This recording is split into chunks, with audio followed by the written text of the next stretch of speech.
So my name is Andy Fletcher. I'm the game director on Jurassic World Evolution 3.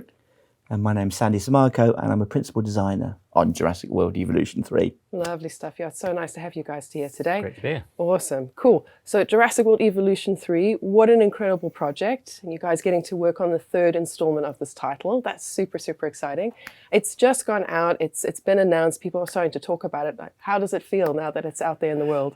Yeah, it's super exciting, to be revealing the hard work that everyone's been doing here in the studio for so long, and finally unveil everything that we've been planning for this third installment. And the feedback's been really positive. We're really excited to see what everyone's saying about the game. It's a huge year for Jurassic in general, so yeah, it's a really exciting time. Yeah, loads going on there. It's incredible. So starting off with the creative tools.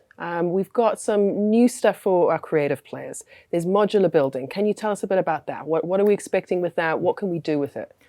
So modular buildings is basically, as far as Frontier is concerned, we're well known for putting a lot of effort into making sure you can create all sorts of amazing structures. And so we're bringing that to Jurassic World Evolution 3. So every building, actually under the hood, we comprised of hundreds, thousands, just stacks of individual components that you can get in there and you can tweak. So you can basically, what you can create is up to you now. I think one of the big things to emphasize really is that we wanted the game to feel like a Jurassic World Evolution game. It was absolutely essential to us that this wasn't a barrier to entry. We wanted it to feel like a JWE game. So that's been really paramount in our minds. But when you scratch below the surface, you'll find an incredible array of under the hood. There's so much more stuff, but it's no harder to do than previous games. You can just plonk buildings down; they'll look beautiful. But you can make your own stuff, or you can take existing buildings and just tweak them however you want. The game has loads of lovely buildings to use.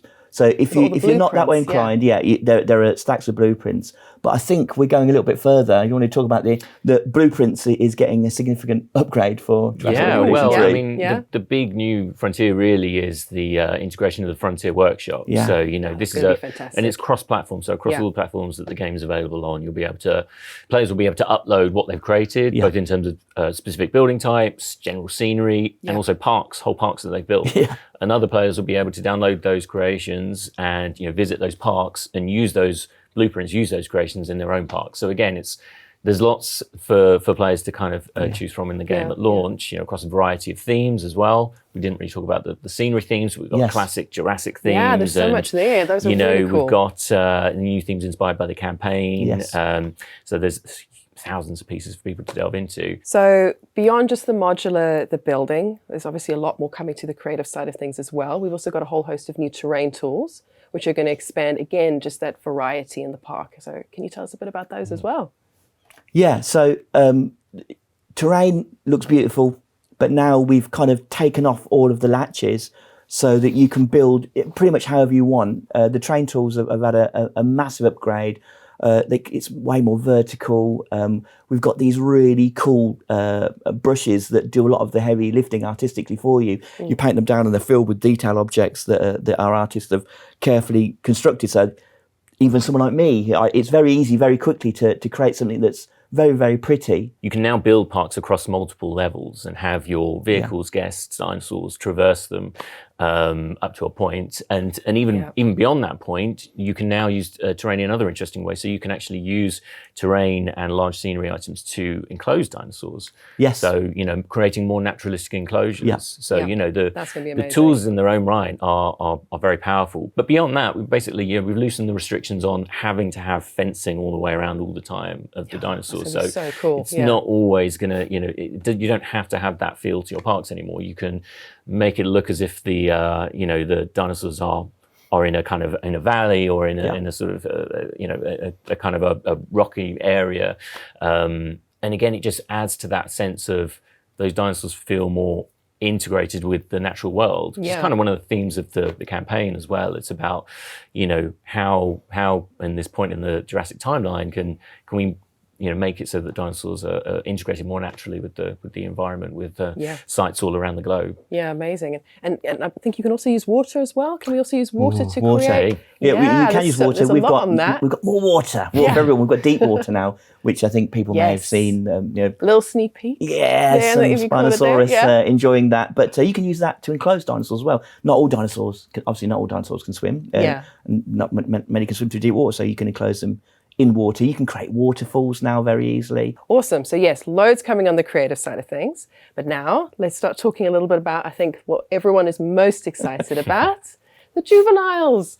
They look absolutely amazing, absolutely adorable. Can you talk to us a little bit about what it was like bringing them to life?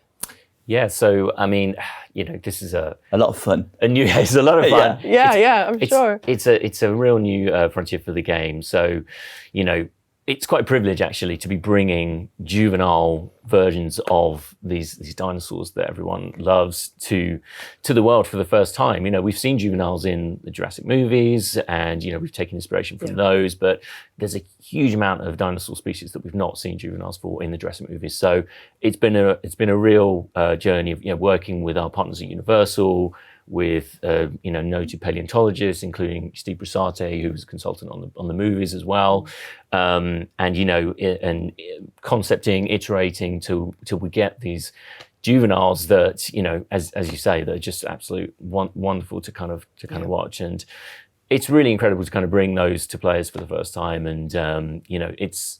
The juveniles are spectacular, but it's that family unit as well that's really exciting. Seeing them all together now. It's the juvenile, the female, and now the male. Yeah, well. It's a big overhaul in terms of what the dinosaurs need to do. That we've had to go into the inner workings of them to make sure that now they can function distinctly. We've got familial species and herd species and more solitary species. So the way that we had to do lots of changes to behaviours, make sure we have cool new juvenile specific behaviours, parents calling out to them following the parents, play chasing with each other, and then based on these differences, the different types of dinosaurs, you can get some, like I say, they're very familial, they'll only stick with mum and dad, and other ones that are more gregarious, possibly even to their own detriment, because they might end up following dinosaurs that aren't quite as happy being followed by them. But there's a giant big structure underneath juveniles to support it. It's 100%. And just touching on that, it's a whole new level of engagement. Yeah. What kind of things can we expect there? What do we need to sort of pay attention to? Well, for example, juveniles might have different paleo needs to adults.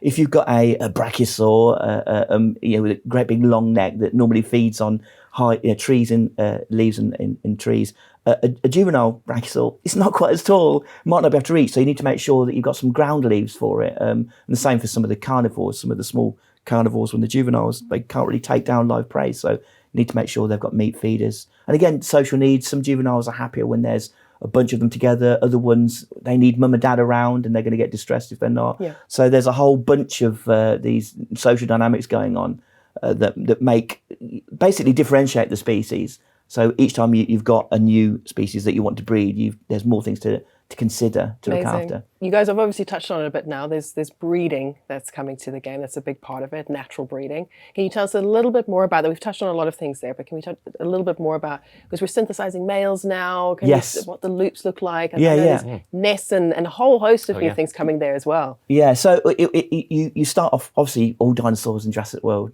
are female, but now with research you'll be able to unlock the male genome, start synthesizing males and females, looking after them, making sure they're happy. And when your dinosaurs are thriving, you'll be able to put down these new structures. So we've got nests.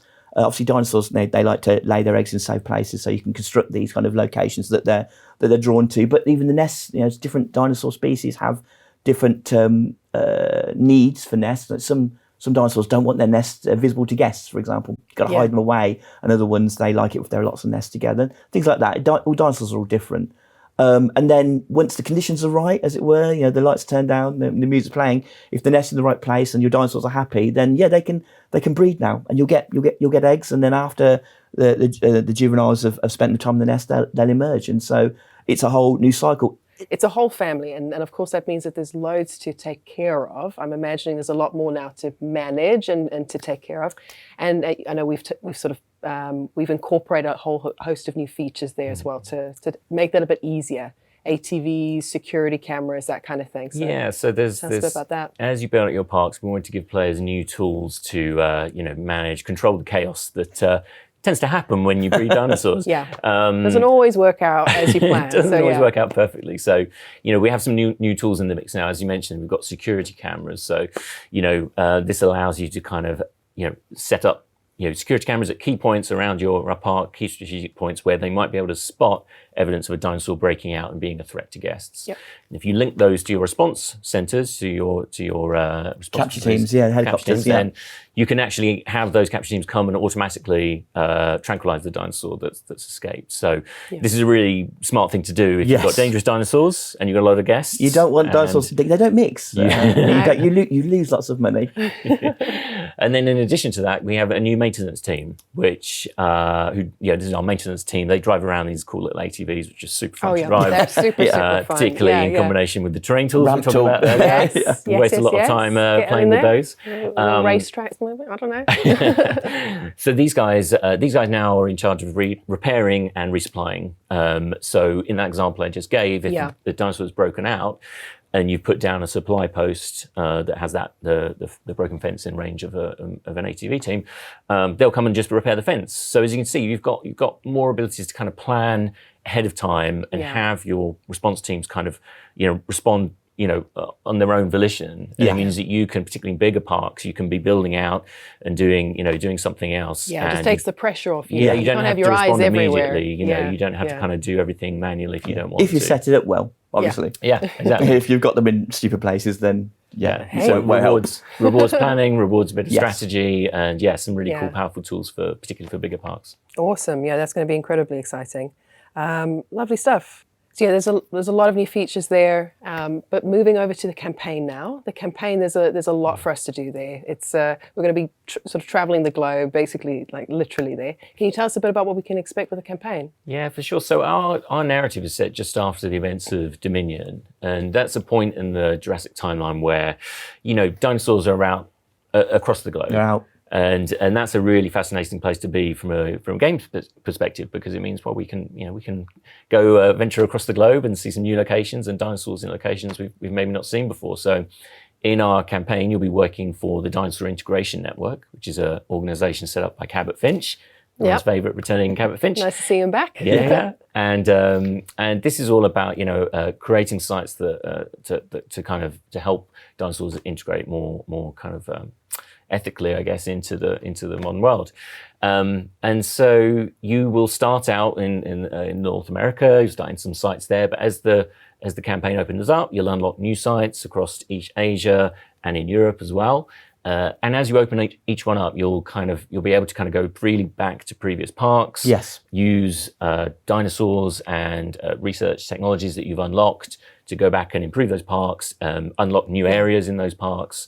And so there's just a much broader kind of scope to it, and everything's kind of interlinked. Very and nice. you can just jump around a lot more if you want to. You can play at your pace, at your speed, at your focus, basically. And we tried to make sure that each level doesn't just have is visually distinct in terms of the location, the lighting, but also it has its own particular goals. So you'll be working for clients, and each park has its own measure of success in terms of what counts for a 5-star park rating. So some clients might be more interested in the juveniles, and some might be more about marine reptiles. Some might not want any synthesis at all, and there's lots of different kind of some might be about tours and guest satisfaction. So they try to kind of push the variety of each level so that it really feels like a different challenge that you're going to. There's a whole host of new attractions coming as well, different ways for you to interact with the dinosaurs. I mean, can we touch on that a little bit, maybe? You'll be able to see the dinosaurs from new perspectives. So hot air balloon is one very prominent one. Again, a lot more verticality that adds into the level. So it's really exciting to bring that and go over your enclosures. You'll also be able to get much closer to dinosaurs with the dinosaur encounter. Yes, we saw that in the trailer. Yeah, we saw a very small glimpse of it, actually petting dinosaurs. So that's really, really exciting. That's been something we wanted to do for a long time. And, a lot of these things, they obviously add the dynamism to the levels, but also, that those creative tools that we've got allow you to kind of, also, dress them in your own way as well, and, bed them into your park. So great new attractions and great new aesthetics coming with them as well. Yeah, I mean, we very didn't, nice. paths. We didn't even mention paths as well, like the paths that go to these Yes. attractions as well. We've got new path styles. We've got natural paths now, so you can again make your kind of park facilities kind of look more embedded with Even the more natural integrated world. integrated, in, more organic. more yeah. plausible. Yeah. They're really, really beautiful. Yeah, super, super cool.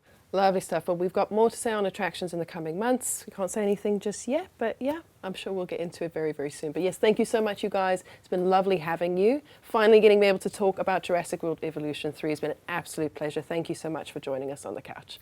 Thank you. It's been a pleasure. Thanks for having us. Great stuff. For our digital release that's coming out on the 21st of October, if you pre-order that now, you will be able to get a hold of the Badlands set, which will be bringing iconic scenery pieces from the original Jurassic Park film to your park. So get in there and pre-order that now, because the sets are really, really cool.